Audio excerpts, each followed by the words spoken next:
Hello, I'm Jan Mulvey and you're watching the Redmen TV. Hello, welcome to the Redmen TV. It's a very Christmassy, uncensored match build-up show.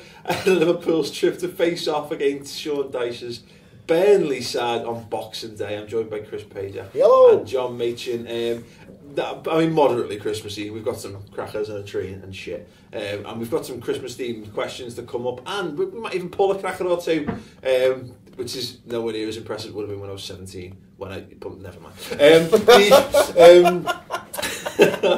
Pull the cracker or two every day. Anyway, Dad, first and foremost, is it important, or how important is it that Liverpool keep this improvement in style going? It's absolutely vital and totally more important than Christmas itself. We've got to win. Yeah.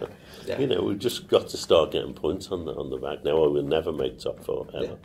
You know, so we've got to start scoring goals. I mean, we're creating chances for fun at the moment, and if you can create chances against United, Bournemouth, Arsenal, you know, why not Burnley and whoever else is coming up in the next couple of weeks? Yeah. You know, but you've got to put them away. Someone somewhere has got to start sticking them in the net. That's a great point, isn't it? Because the simple logic is, and this is going to be disrespectful to Burnley. I'm not even going to sugarcoat it. What's the fucking point? With the greatest respect to Burnley, these are shit, so we should be scoring goals. No, but you know what I'm going with this. If you can create chances against Man United and you can create chances against Arsenal, if you can create the same amount of chances against Burnley, you've got a better chance of sticking them away because you're not talking about the same calibre of players and what have you. It's true, isn't it? And look, we need to start winning games, and the way that this Liverpool team is going to start winning games is by creating loads of frigging chances and scoring some goals. Yeah. And that's why it's important to keep the style elements of the play that we've seen over the last couple of weeks going, because we are creating chances. Look, Burnley's keeper's not as good as De Gea. Simple fact. Yes. You know, hopefully we can get a few goals on the board against Although in fancy football terms, he is bang up there, so we have to be aware of that. But then there's always keepers in the lower end because they make so many saves, don't they? You get extra points for exactly. I think I'll make a note of that for me. Absolutely, definitely. You see Paul started playing fantasy footy again. He's not mentioned it for 3 months. Put Joe Hart in at the weekend, and it paid dividends. But this is the thing, and the problem we've got, of course, is that typically, we've said this a lot over the last 4 years or whatever doing this show, and normally when we say, oh, well, if we just do blah, blah, blah, that's when it comes unstuck. But that's what the most important thing Brendan Rodgers has got to do now, Chris, is say, okay, good, well done, much improved performances in the last 3 games. If you can't replicate that level of performance and desire and determination and all the above, you're not going to beat Burnley, so we've got to make sure we maintain that as our base level of intensity as well. I think Rodgers proved last season that he can do that. He can motivate players for games against, unfortunately, teams that are lower down the table. And I think he proved that with the run that we went on last season. And I think you've seen from the team that they seem to have their mojo back because they see what Rodgers is doing is the right thing for them as a unit. And look, we will start scoring goals. We just need to be better with our finishing. And the more chances we get and the more chances we create, the more these players will get used to the fact that they're the ones getting into shooting positions and they've got to stick the ball in the back of the net. Because a striker's used to it. They're brought up on it. They understand how little time you get in the area. Midfielders like Lallana, Coutinho, Sterling, they're not used to how little time you get when you get in the penalty area. The more that happens, the more we'll score goals. Yeah, no, Coutinho doesn't even score when he gets lots of time. You'd rather him not, actually. He's got loads of time and space he created for himself, and then missed the time. Yeah. You know, whereas Sturridge doesn't need any time at all. You put the ball in front of him and he'll put it in the net. Yeah. You know, I mean, hopefully Rodgers has played the same formation 3 games running. It's 3 games where we've suddenly gone from being pedestrian to creating loads of chances with loads of pace going forward. And so he looks like he's committed to that, at least till Sturridge comes back.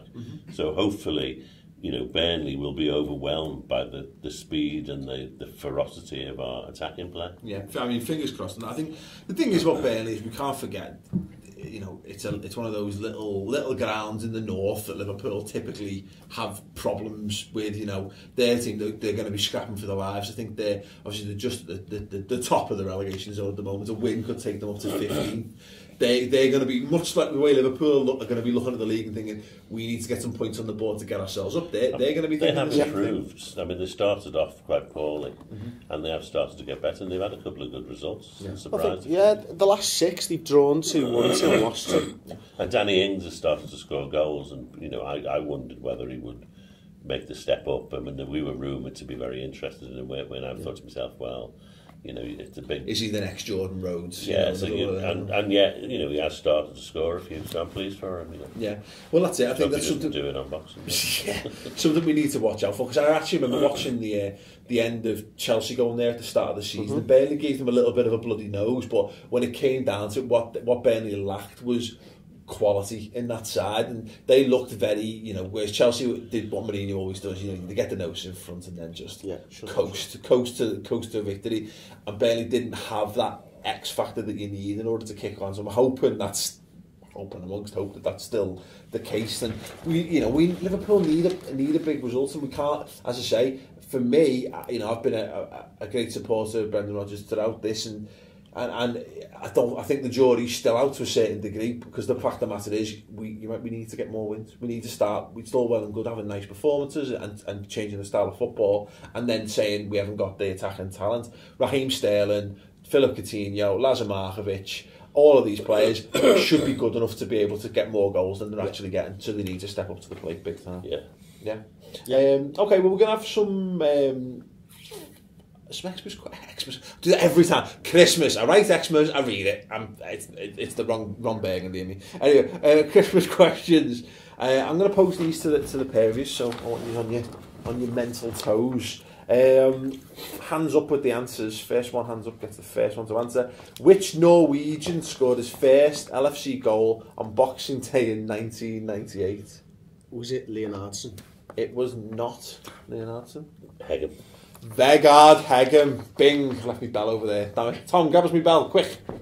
Just bing it. Bing it. The yes. In the late 90s, half our team were Norwegians, but they never scored any goals. No, Leonardson used to score right. Just once. Terrific.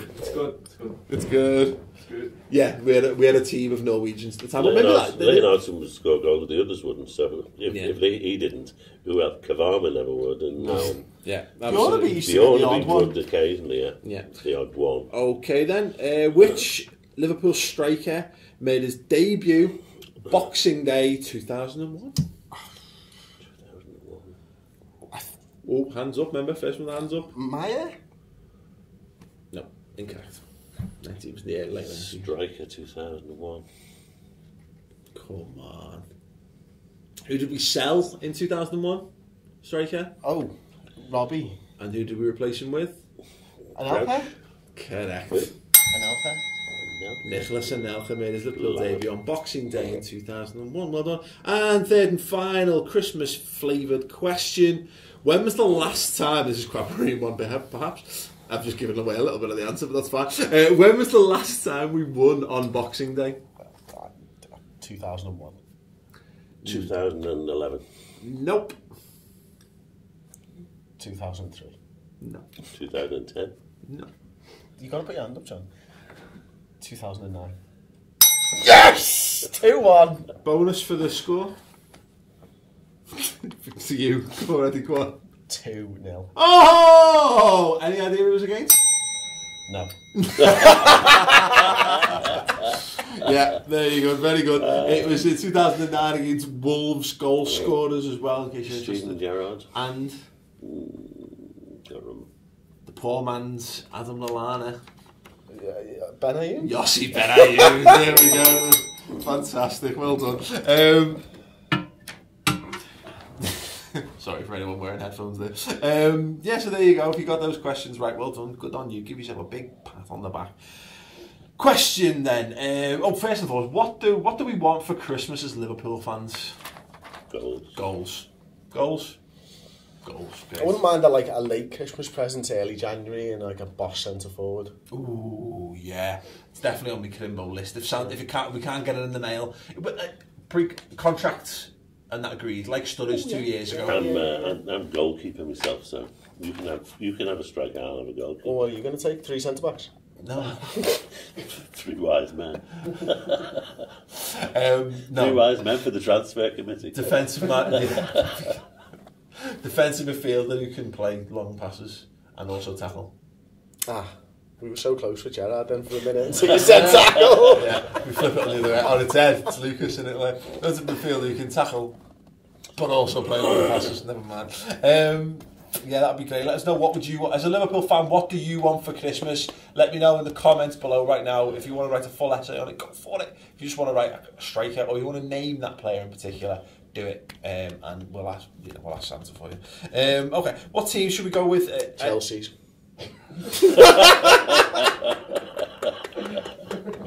Sold. Yeah, I mean, is there a case to be made for any changes to the starting 11 from Arsenal? I don't think so. Possibly Mignolet. Simon Mignolet, anyone? Possibly Mignolet. I don't think it makes any difference. I like the way that Jones gets the ball moving out of his area. You know, that's something. I mean, you saw Markovic 2 or 3 times, and one particular long throw. He tried to play a thrown through ball, which I thought was optimistic, but good to see. I think Mignolet saves the second against Arsenal. I actually think strangely, I think he's more likely to save the first. Brad Jones is a bit flat-footed for that first one. If you know. The problem with the first one is it hits Scale's head, doesn't it? And goes in the opposite direction. But it's just so slow. Yeah. I said this time. It looks like Brad Jones pulled out because he thought it was going over. Yeah, I think that the style we're playing at the moment, which is moving the ball very quickly forward, Jones is perfectly suited to that. But Mignolet can do that. And not the way Jones does it. Yeah. And he can't even kick properly. Are we prepared then, though? Because we've seen, I think there's a case to be made that there's at least 2 or 3 goals since Brad Jones has come back in that Mignolet probably would have saved. Are we prepared at this point in time to sacrifice shot stopping for someone who actually who runs to the edge of his area and throws it? I don't know. Well, he's played 4 games, I think, and 3 of those we've looked much better. So we've also conceded 6 goals in those 3 games. Okay. 6 goals. 3 against United, 2 against Arsenal, and 1 against Bournemouth. How many did we concede in the 4 before? I do not have the stats for that.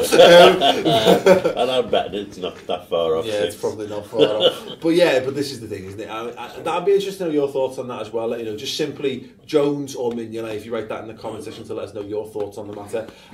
I think I said this through the week that I almost felt like Brad Jones has kind of been put in because it's to show us what we're missing in Mignolet to a certain extent. I think that's the only way you can get Mignolet back into that side. But you're right, Brad to some extent has made a case for himself. What it's actually really looking like, having seen both play this season, is that it's a case to be made that we need to go and buy a really good goalkeeper. Absolutely, in January. Yeah, we should on January the 1st. We should be signing a cheque to someone to bring a cheque. Signing a cheque. Well, I didn't want to. Subliminally dropped in there, clever.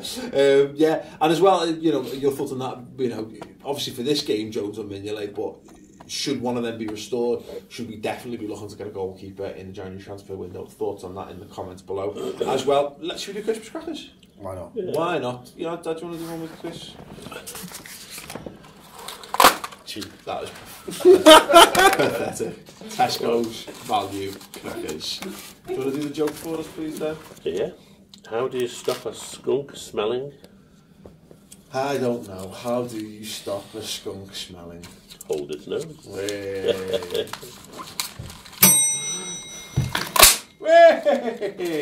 Made a noise. Smells as well. Oh, look, I want a nail file. You got a nail file? Very nice. There we go. Bit of a manicure. Either that or a very small surfboard. What have you got there, Chris? I think a bell? A bell, like fucking biscuit cutter. Yeah.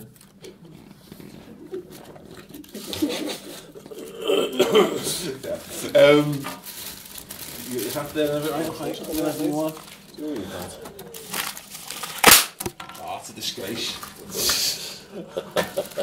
Let me do the joke. Have you got your joke? No. So excited by the bell. Oh, what's the most sensible river in France? The Seine. The Seine. And it's pronounced Seine rather than La Seine. What's the fastest fish in the world? Motorbike. It is. A motorbike. Outstanding. If you've had any better or worse Christmas cracker jokes than that, do let us know in the comments below. If you can top them, which I'm sure you can, by literally just you can shit out the joke better than them. Okay, score predictions there. Liverpool Burnley on Boxing Day. Dad, how's it going to go? 6-0.